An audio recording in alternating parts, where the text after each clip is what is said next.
How we doing today, good looking people? Today's plan of attack, we're going to take you along. Just ran to Minot to get some seed starting mix for our garden. It's February. See my breath. It was 12 below when I got up this morning and made my coffee. But it's time to start the garden in the house. Do that every year. Got a big garden. Can't wait to show you guys off in the summer. Show off, yeah, good words. To show off to you guys in the summer. But first, we gotta get our stuff. Come along with.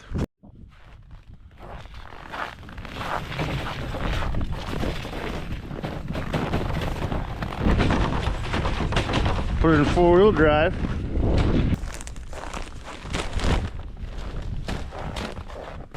See if we can get through the snow without losing our payload here. Nah, we'll have to carry some of this stuff. We lost some of it. Alright, stand by. Hello, you on?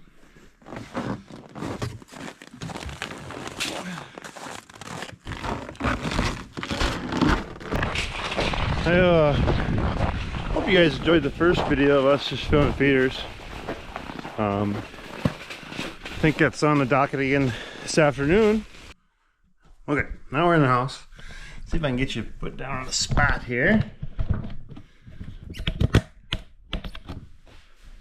Don't really love that, but yeah. Got a couple glass folded 4.5 tables here that are really cold. You can see them a little froze up. Just brought these in the house. I'm sure that's great down your ears.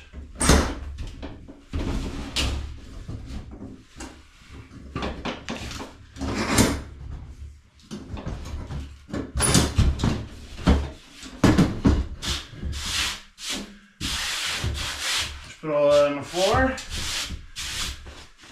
Let room to pick it up here a little bit. One thing I also just did was got a big bucket of snow. Get that melting. We're gonna need that here in a little bit for our seedlings. Yeah. I suppose I can lose the hat. Yeah. I don't think you guys have met Journey yet. What do you think, Journey? You saying hello to YouTube? Yeah, you saying hello to YouTube? Yeah. I won't record too much of this process, but all I'm doing is I ran to Minot, got your basic Jiffy seed starting soil mix. Done this now 3 years. I bought, I don't know how many of these, I call them little shot glass cups, off of Amazon. And what I'll do is I'll fill each one of these cups about, 2/3 to a quarter, 2/3 to a quarter, 2/4 to 3/4 full of soil. Then what I'll do is I'll stick my little seedlings in a little pen, get them going, get some water once my snow melts over there, and get some of these seedlings growing. Today, the seedlings that we're just going to be growing or planting, because they got to grow, will be some peppers. They are poblano peppers, jalapeno peppers, some bell peppers, and then some banana peppers. That was probably really close to my face.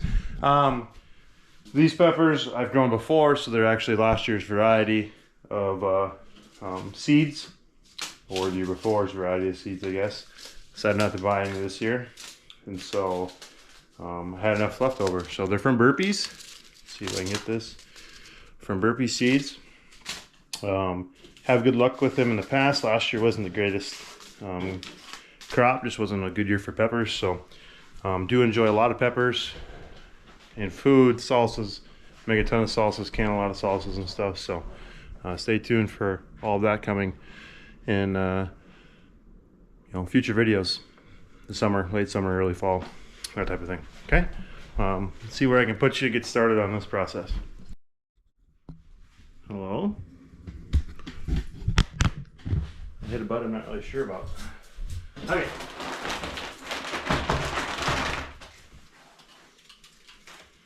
I typically like putting all this soil into a big bucket and scooping it out. But the bucket that I have for this has a hole in the bottom. I'm already going to get yelled at enough for having dirt in the house.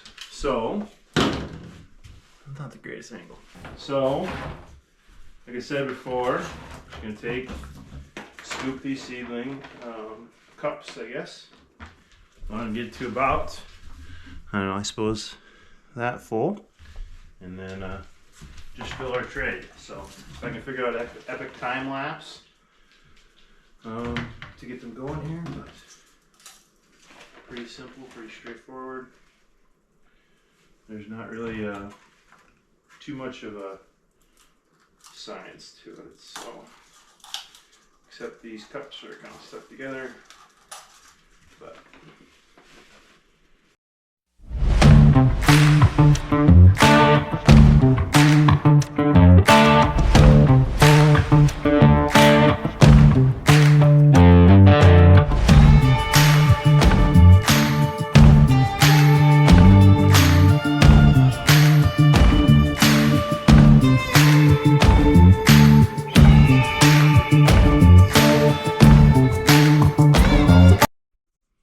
One thing maybe I should have mentioned is that I drill little holes in the bottom of them.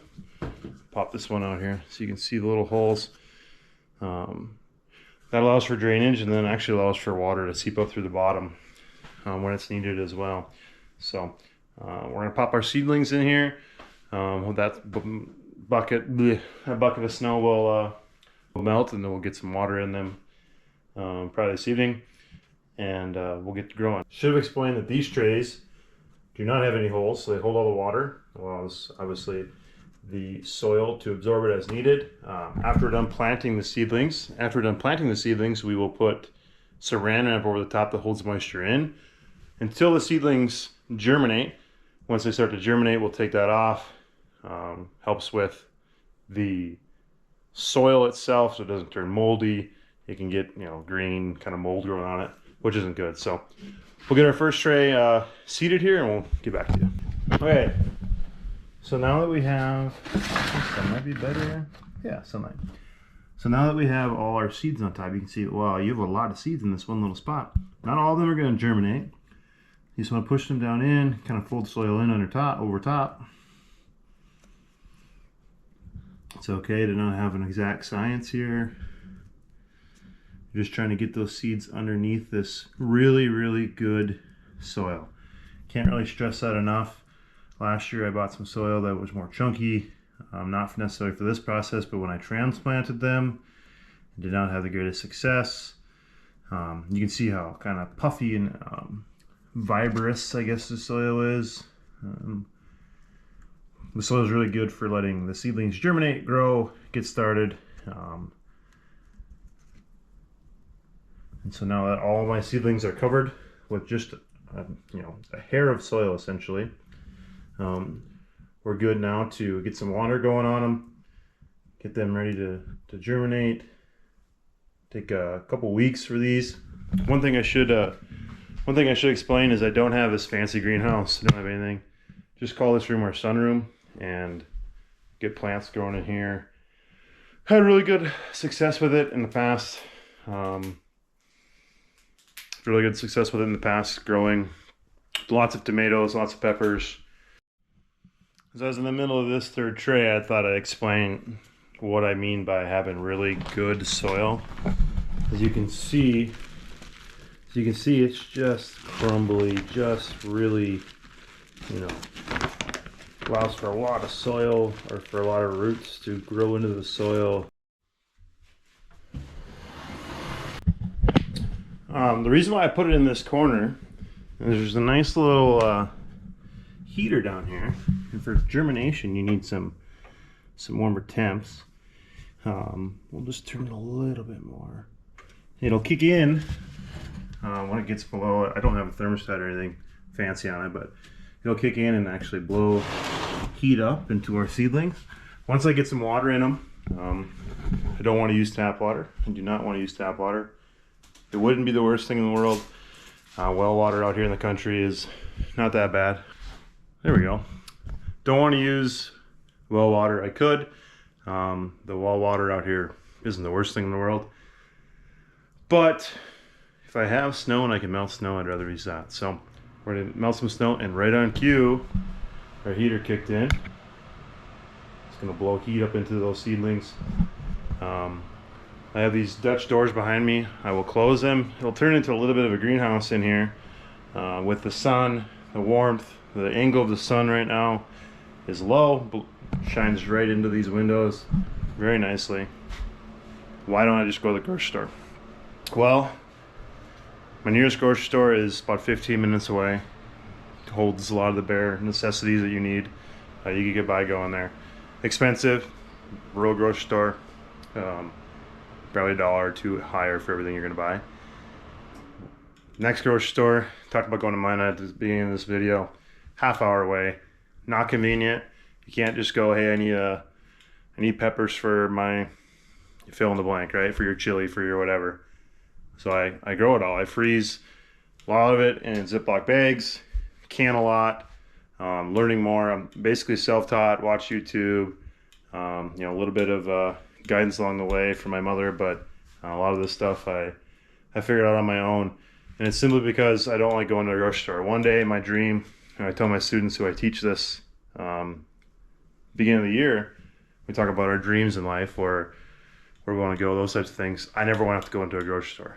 And I understand, like, you're going to need to do that at some point in your life. You're going to have to go to the grocery store and buy things, but I don't want to. I hate it. I hate spending $3 on a bag of salad that I know I can grow for 20 cents. So that's the point of this. That's why I do this.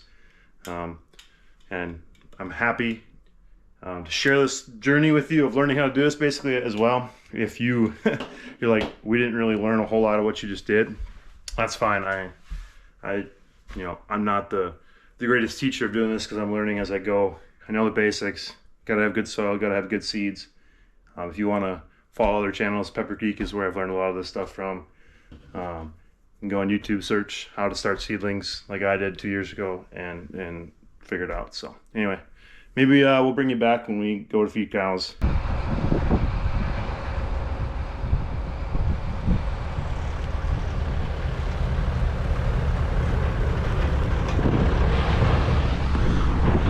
Alright, thanks for hanging out with the gardening part of the episode. Now we actually have the ranch and stuff. Beautiful sunny day, as we saw earlier when we were planting our seedlings. I always feel like I'm out of breath. I'm not. I just talk like that. We brought the skid steer over here to fill the feeders again. So we'll take you along for that ride. Might see if I can give you the camera to give the camera to the old man. We'll see what he's like. All right, I gotta help him though. Here we go.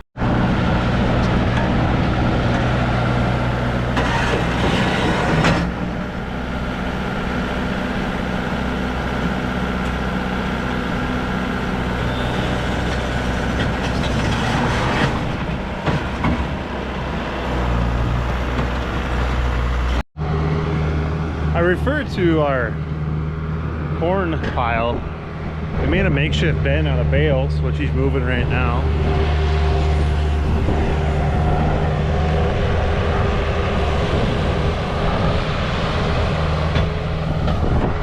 The reason why we did this, keep deer and stuff out.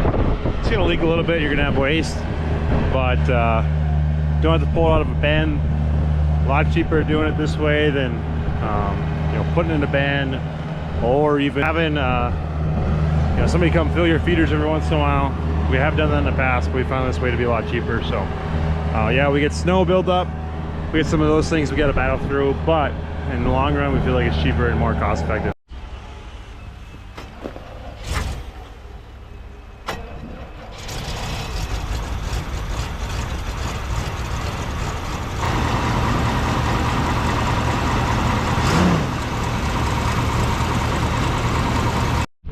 Didn't have time to explain that, but that's our service pickup. And when things are cold in the winter, batteries and stuff go dead. And drive it every once in a while.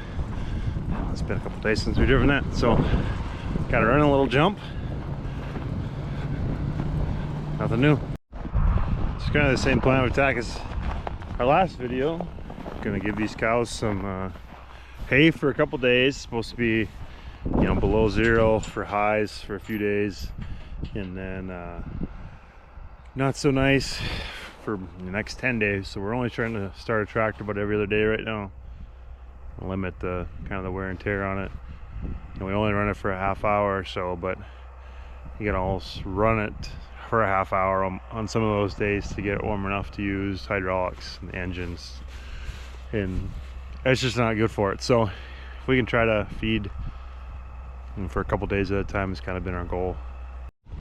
You guys gotta get yourself one of these homegrown scratching posts. We got some I believe my dad calls them Chinese elm trees that I've grown in this fence. The cows will scratch on it in the winter. Comes like an extra post in your fence too, but she don't mind. She likes it. So, kind of one of the ways we feed is we'll dump a bunch of hay.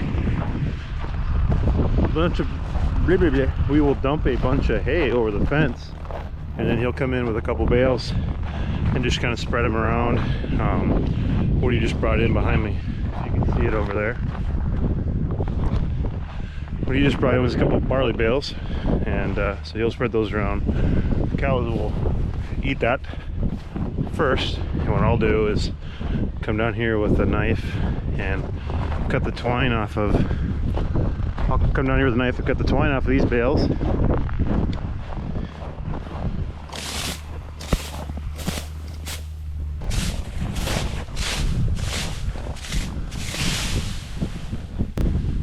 This is some rougher hay. Might not the greatest quality, but they'll pick through it. I got some bonus corn in the bucket. Look at there. If you're wondering why I do this, is because we roll some of these bales out, and it's easier in the tractor when you're rolling it out.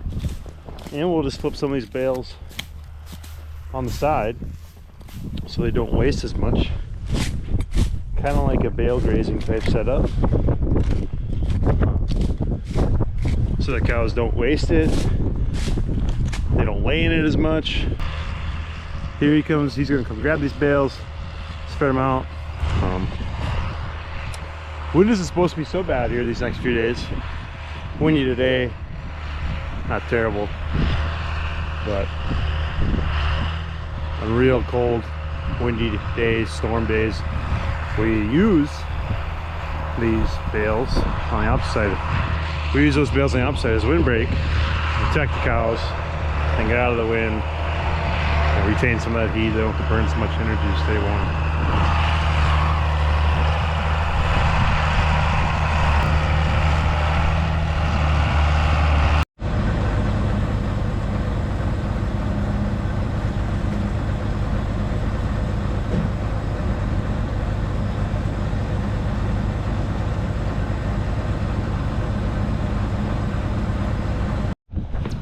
Can't remember if I talked about our corn bales that we put up or not. We had a neighbor who was looking for a little bit of cleanup on the edge of a cornfield where some soybeans had blown in, and so we put up some corn stover bales.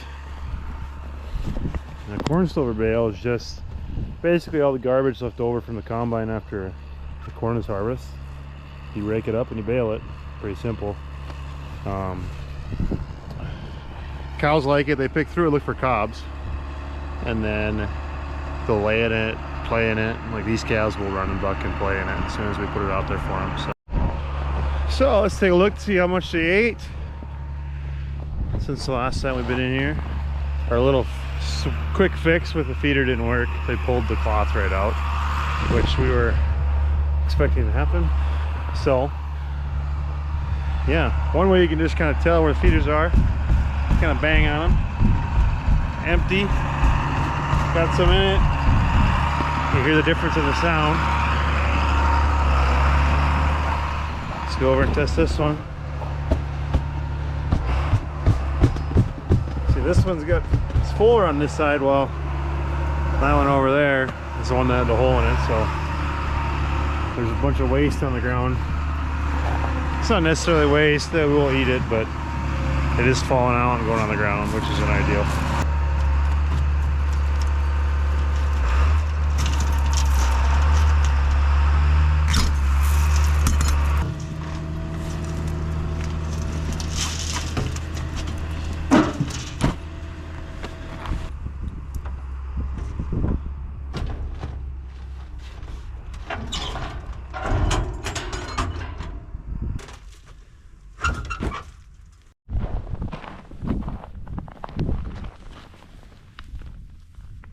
guys gonna come up and smell it? Smell it even?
Appreciate you tagging along today.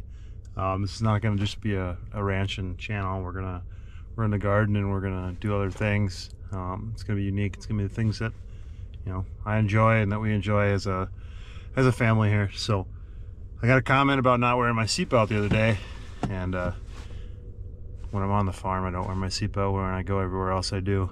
Shout out to my guy Avery for backing me up. We're gonna put the skid steer back on the trailer and call it a day. So thanks for tuning in.